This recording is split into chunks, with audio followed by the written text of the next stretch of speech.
Hai guys, balik lagi di YouTube channel aku, Cici Lisa.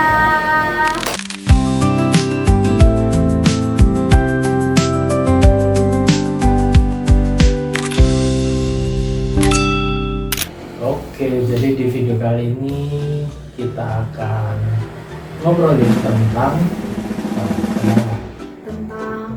Lebih ke pengalamanku sih guys, gimana sih jadi pejuang diabetes ya yang pastinya, karena teman-teman di dunia ini sepertinya banyak banget yang bisa dikatakan pejuang diabetes lah ya. Dia menjalani kehidupannya dengan didampingi dengan diabetes, tapi ternyata dia hidupnya fine aja, happy aja, menikmati hidup. Karena memang sesungguhnya meskipun kita dikasih diabetes, dikasih apapun itu penyakitnya, yang penting apa?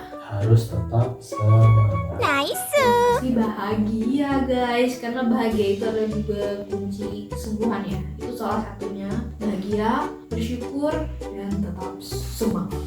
Oke, jadi perkenalan. Nggak usah, kan kita udah perkenalan ya di video awal. Berarti nggak usah perkenalan. Langsung aja. Oke, jadi kita langsung aja ke inti videonya. Jadi kamu pertama kali didiagnosa diabetes kapan ya? Dulu sih aku taunya karena aku tremor ya, lebih tepatnya tremor, dan aku covid juga, disangkanya long covid sih, dan juga tahu ada riwayat gitu kan ya, jadi ya udah langsung aja cus ke rumah sakit, pemeriksaan lengkap juga dari situ, dan gula darah pertama juga tinggi lumayan tuh 600.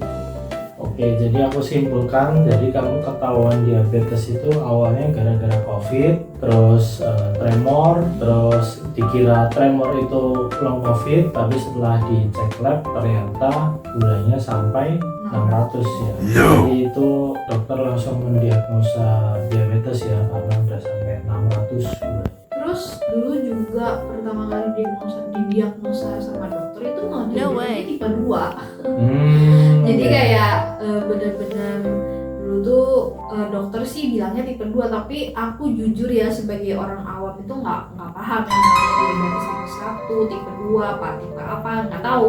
Jadi kayak oh ya udah tipe 2, taunya gitu.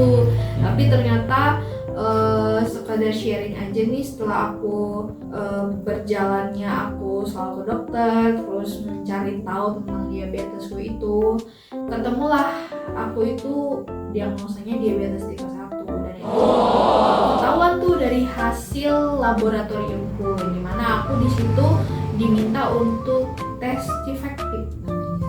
C-Factip ya. Iya, jadi di situ ketahuan jumlah insulin yang pankreasku produksi. Jadi di situ kan udah ada tuh. Tapi kan kamu didiagnosa tipe 2 itu agak lama ya, baru benar-benar kayaknya memang tipe 1 setelah tes C-Factip itu. Iya. Nah, tes C-Factip itu kan juga udah berapa lama ya habis kamu didiagnosa kan? Artinya emang awal-awal kamu masih dianggapnya tipe 2 gitu, ya kan? 1 tahunan lah pokoknya. Baru ketahuan kalau aku tipe 1 gitu.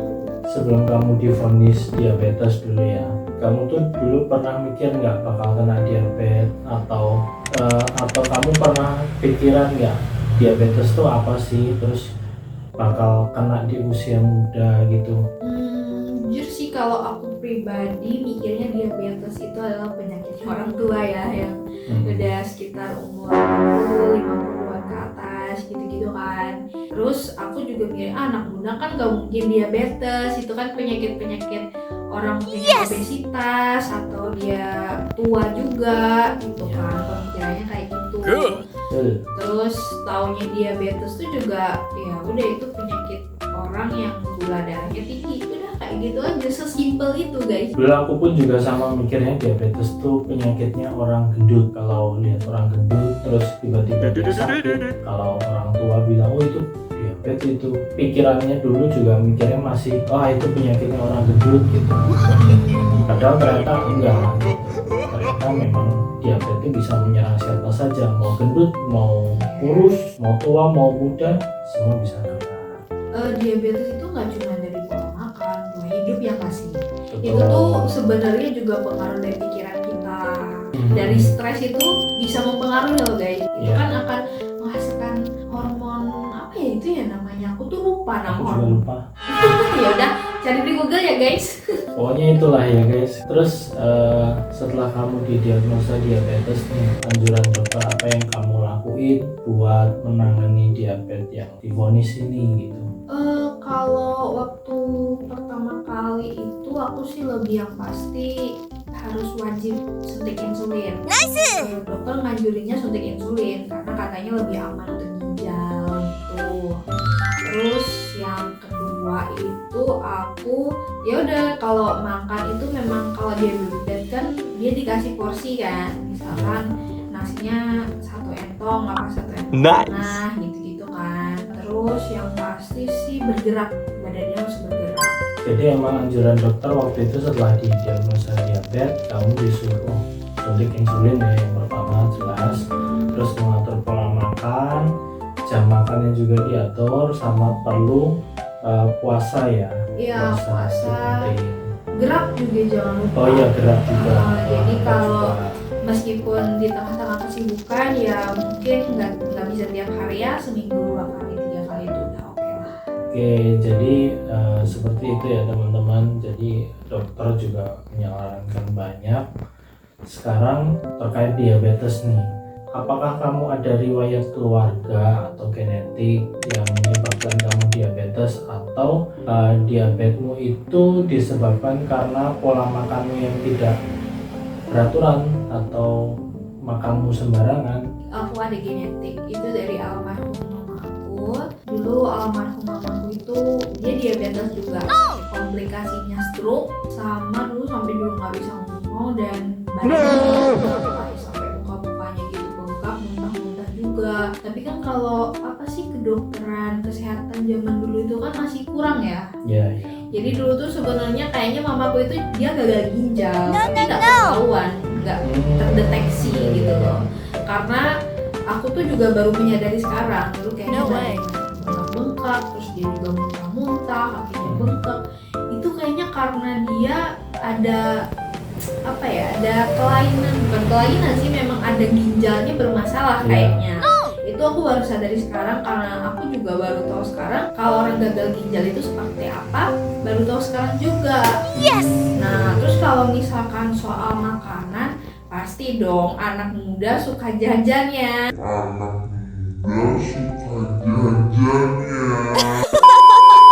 Terutama aku juga suka jajan seblak, jajan fast food, itu pasti dong. Gitu. Iya, nggak mungkin ya, maksudnya anak-anak muda sekarang dia ada viral terus ya pengen kali nyobain.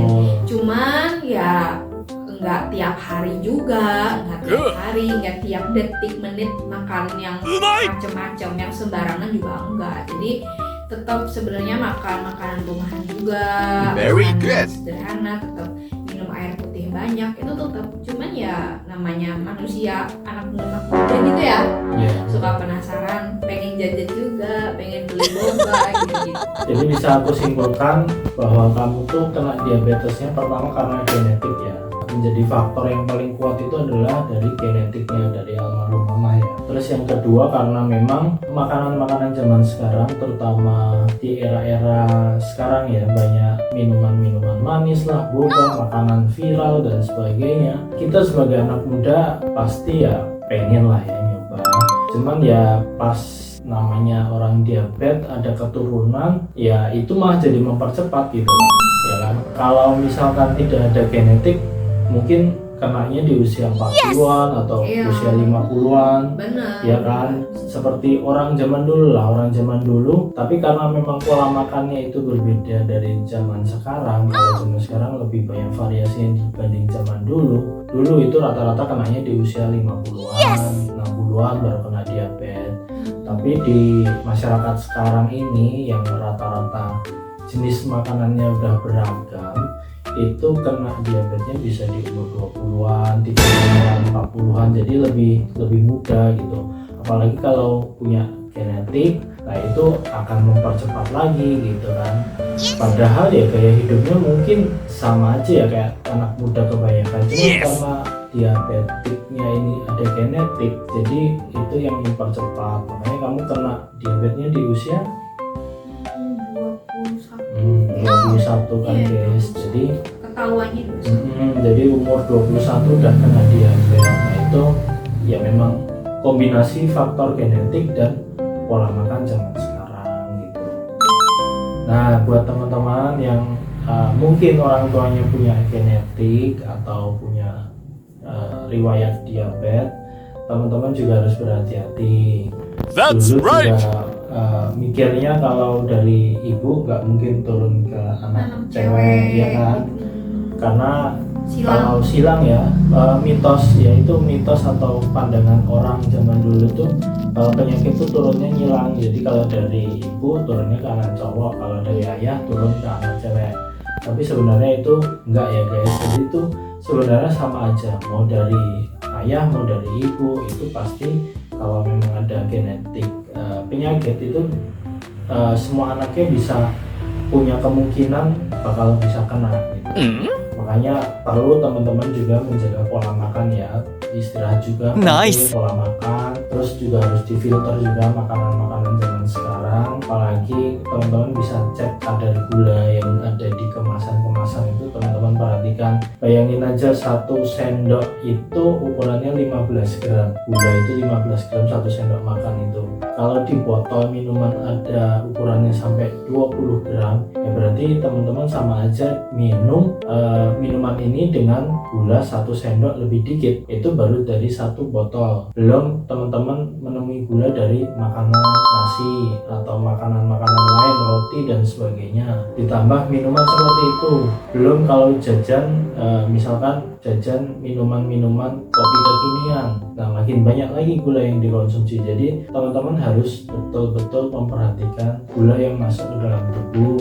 Gak apa-apa makan gula banyak tuh gak apa-apa, asal juga banyak gerak. Jadi gula yang masuk ini langsung dibakar, langsung digunakan gitu. Nah yang menjadi kesalahan adalah udah makan gula tapi nggak gerak, makan enak, makan manis-manis tapi orangnya mageran. Akhirnya apa? Ya gulanya ini disimpan dalam tubuh dalam bentuk lemak, dan ini menjadi obesitas atau badannya menjadi berat gitu. Apa yang kamu rasakan ketika kamu terkena diabetes gitu? Pertama sih yang pasti ini kalau sudut pandang aku sebagai orang awam ya, yang benar-benar aku nol pengetahuan tentang diabetes ya. Dulu sih ngerasanya kayak gula darahku tinggi ya gitu. Aku berarti ada memang diabetes, gula darahnya tinggi, ya berarti aku harus jaga ini sih makanku, udah gitu doang. Terus kayak ya udahlah, yang penting aku jaga makan, gerak, suntik insulin, udah. Jadi peganganku cuma itu doang. Terus kayak kalau mau makan apa ya, sebenarnya takut sih, ada perasaan takut kayak gula darahku kan tinggi, aku nggak bisa nih makan ini. Tapi aku kayak jajanan pasar gitu-gitu aku masih berani makan sih, jajanan pasar atau kayak fit bar gitu aku masih berani makan, karena aku juga mikirnya yang penting suntik gitu kan. Yang aku rasain juga aku lebih selektif sama pemilihan makananku jadinya. Jadi waktu aku itu memang tahu aku harus jaga makan, aku masak tiap hari biasanya. Tapi waktu itu aja mulu itu dan itu, jadi kan kadang bosen gitu ya. Misalnya kayak aku seringnya masaknya ayam aku bacem tapi tanpa kecap gitu, tanpa gula Jawa juga. Aku jadinya bacemnya gurih, terus kayak pakai sayur rebusan sama sambal itu menu utamaku, sama telur rebus kayak gitu. Tapi kan kadang capek ya masak ya udah, jadi kadang beli yang jadi tapi yang masih memungkinkan bisa aku makan. Jadi misalkan nggak kayak mungkin nasi goreng kan porsinya terlalu banyak misalkan kayak gitu. Ya udah, kalau mau nasi goreng belinya yang di burjo yang mungkin porsinya dikit gitu. Cuman tetap suntik itu yang paling utama, suntik sih menurutku. Terus kayak mungkin ikan bakar yang masih memungkinkan aku makan. Cuman kalau bakaran sih nggak bisa sering ya, karena juga arangnya itu kan, yang bakaran hitam itu kan nggak sehat, karena bisa bikin kanker juga juga kan. Jadi ya paling sop kayak gitu, kayak soto, paling kayak gitu-gitu aja. Dan yang paling aku suka soto, biasanya soto sih aku kalau jajan biasanya seringnya soto gitu. Kalau jadi memang bener-bener agak pikir juga kalau mau makan dulu itu. Jadi setelah didiagnosa dokter itu perasaannya tentu kaget ya kan, kayak gitu kan. Terus akhirnya memaksa diri buat merubah pola makan sesuai apa yang dianjurkan oleh dokter. Merubah pola makan yang tadinya makan sembarangan, ya mau nggak mau harus benar-benar dipersiapkan, yaitu dengan dimasak sendiri kayak gitu kan. Terus benar-benar harus selektif dengan makanan yang masuk ke dalam tubuh kita. Very good. Nah, terakhir nih buat teman-teman nih, buat pesan ke teman-teman. Kira-kira apa yang mau kamu sampaikan di teman-teman di luar sana, khususnya anak muda yang masih ngerasa tubuhnya tuh kayak, wah aku sehat kok, aku masih muda, aku makan bebas, aku makan apa aja ya, aku kok sehat-sehat aja.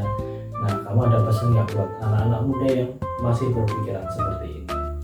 Kalau dari aku pribadi sih, buat teman-teman semuanya, mau yang masih umur berapapun itu, masih muda, masih anak-anak, remaja, orang dewasa, orang tua, aku sih berharapnya memang saat ini badan kalian sehat, kalian bisa ngapa-ngapain, mau ngapain ngerasa capek, bergadang juga biasa aja.